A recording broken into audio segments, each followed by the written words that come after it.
So, I'd say that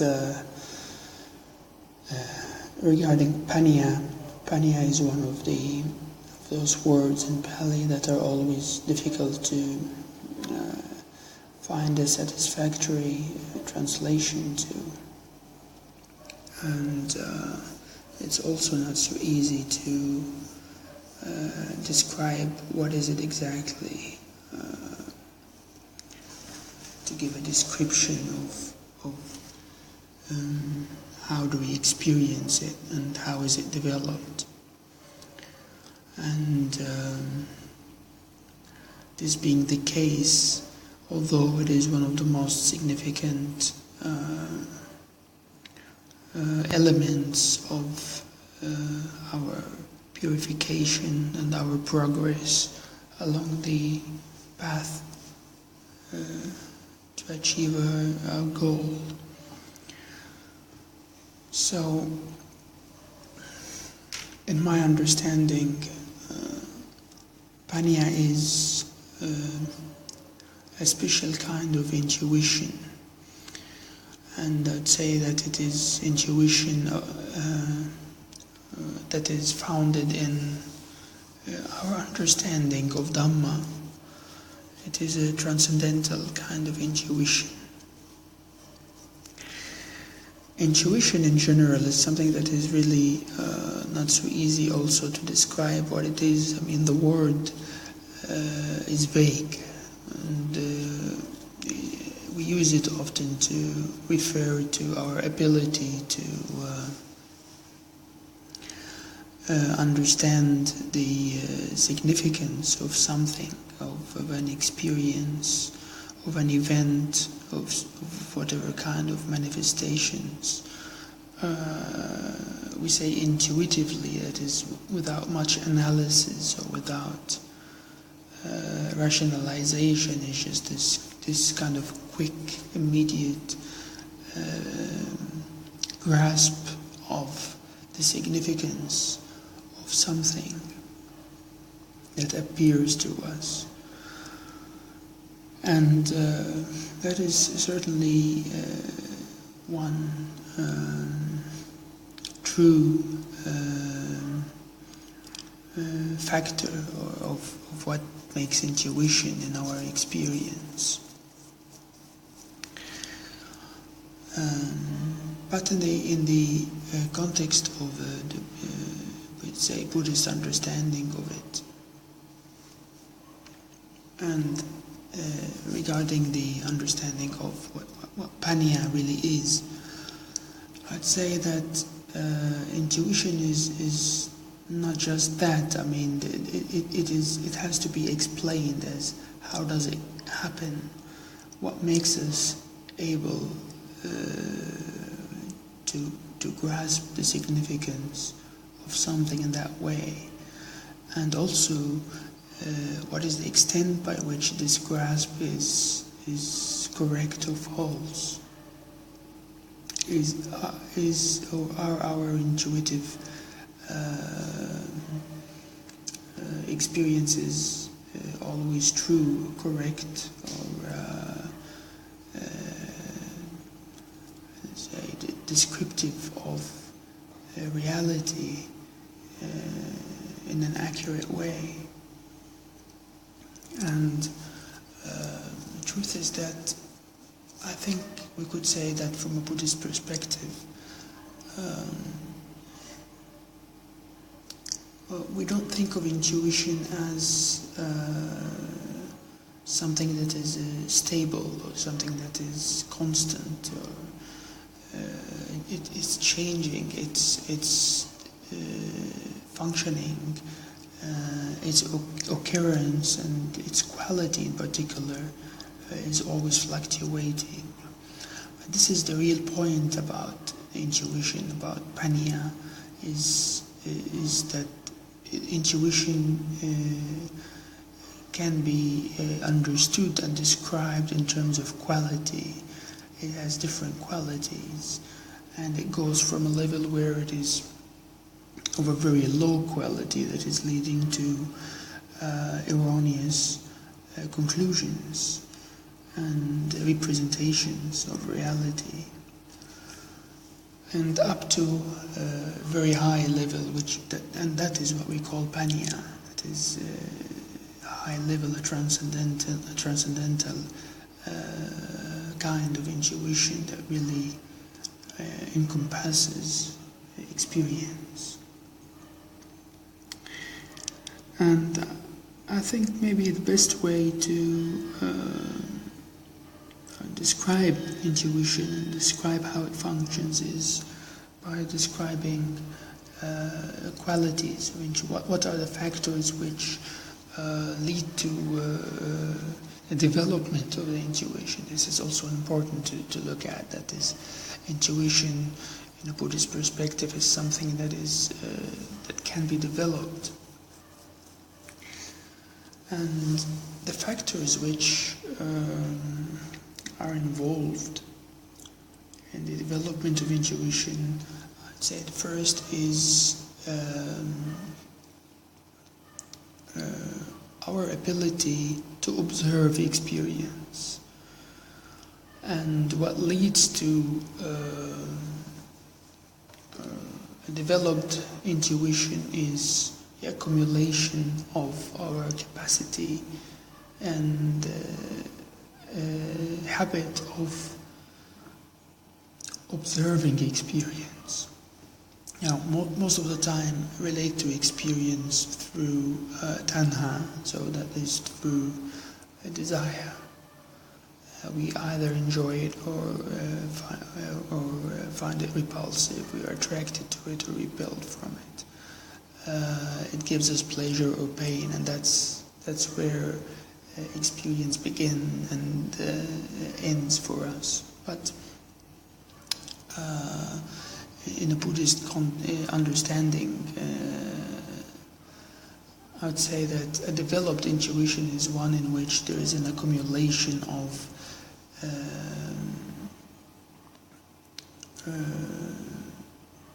observance of experience. Intuition itself, I would say, in a Buddhist perspective, happens through an accumulation of experience in general. We experience things repeatedly, we experience various things, and that gives us a better understanding of reality, of the repetition of this experience in different forms. And that's why the observation of experience is something that leads to a developed intuition, because we become able to transcend the form, transcend the outer features, and penetrate those features and get to the really essence of the significance of the experience. This is the first factor, I think, which leads to a higher level of intuitive experiences, is that the habit or our capacity to observe independently from desire, to observe for a desire to understand, rather than to relate to experience personally. There's like a dispassionate or impersonal understanding of experience. Related to that, another factor which makes the accumulation of experience qualitatively, let's say, on a higher level, is the state of attention during our experiences, how much attentive we are to our experiences, and also the extent of the agility of our attention during the observation of experience. And finally, also during our examination of experience. These are let's say, successive stages in our relationship or interaction with what we experience. First is in what way do we attend to our experiences, and secondly,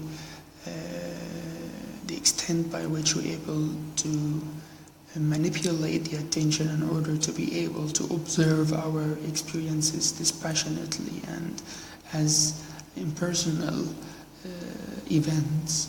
And finally, when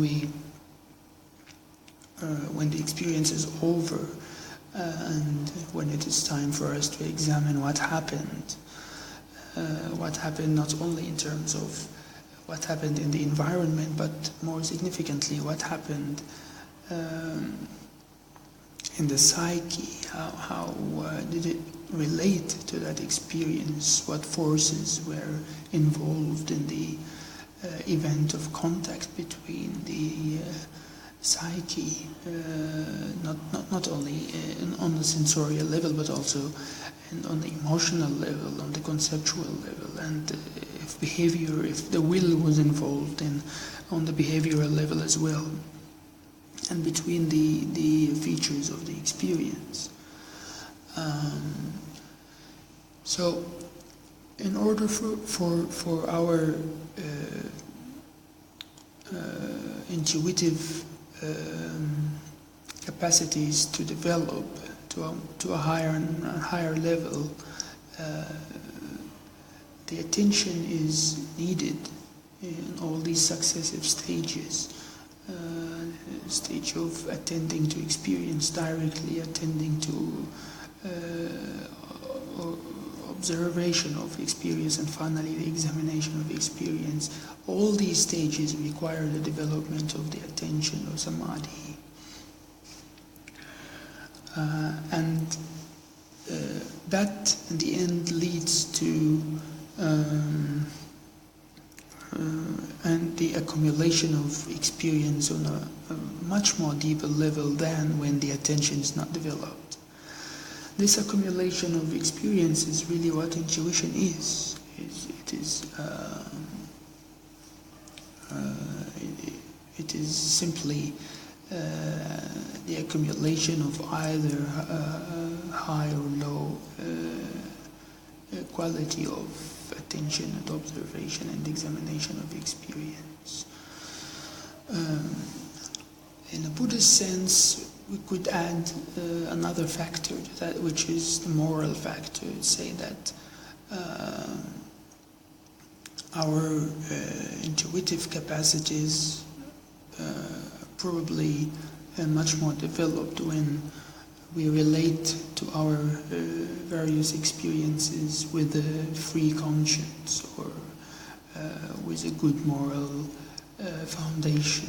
It is an experience which challenges our sense of conscience and which bring about in our psyche the states of shame and guilt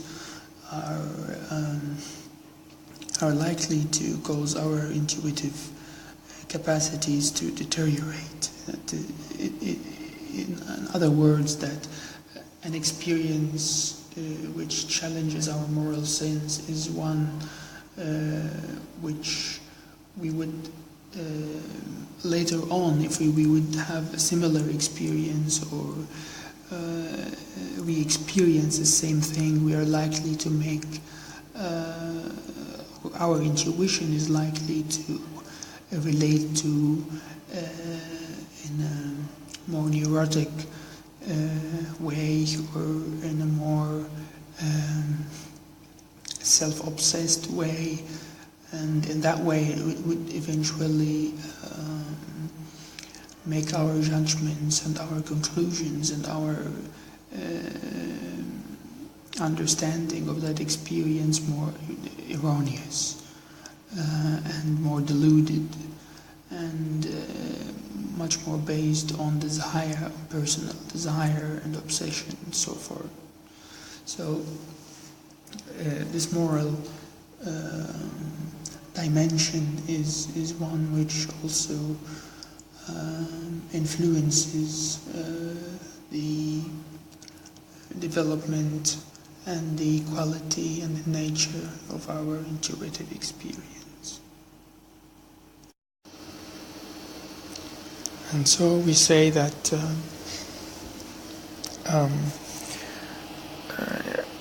intuition also, the trying to understand what intuition is, helps us at last also to understand avijja, or ignorance, or delusion, or blindness. And this is also another expression that is very hard to explain and describe. And we could say that avijja here is the absence of intuition, or when the intuition is completely based on over very low quality. And in that sense, it is when our understanding of reality and of our experiences is always reactionary and is based on our cravings and aversion, and when we see in reality only those features which condition our emotions, and we're unable to transcend that level of relation to experience. And it's precisely then that our worldview and our self-view are become deluded and become based on self-obsession and inability to see reality, or to develop a worldview that is independent from our preferences and our prejudices and our cravings and aversion. So we could say that in our intuitive experience is either founded in Dhamma or in avijja. When it is founded in Dhamma, it is free from passion and free from desire, and it is motivated by, let's say, a wholesome kind of desire or quest to transcend our experience and our reality, and to see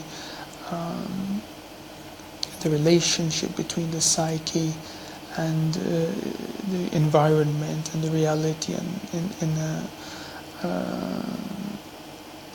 in a manner that is free from obsession and free from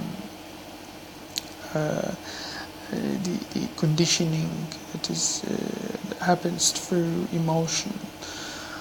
And when that is lacking, then it is based on avijja. We develop a worldview that is, and the self-view that is completely deluded and not representative of the truth. This relationship between Pañña on the one hand and avijja on the other, even though I've been speaking about the intuitive experience of reality and of experience, say in our everyday life, our normal experiences, nevertheless there is eventually an element, let's say transcendental or cosmological dimension to this experience. And we say that when we develop Pañña in that way, we're moving away from avijja gradually, and eventually this is how we become able to envisage and to imagine and to develop faith in possible realities which we cannot really directly experience, and these are the transcendental or spiritual or religious facts, which they're not facts, but we eventually develop faith in their reality, and I would say not every transcendental or religious or spiritual reality is reached at through the development of intuition. Sometimes it's through development of opinions, through desire, not necessarily on an intuitive level, but there is also a lot of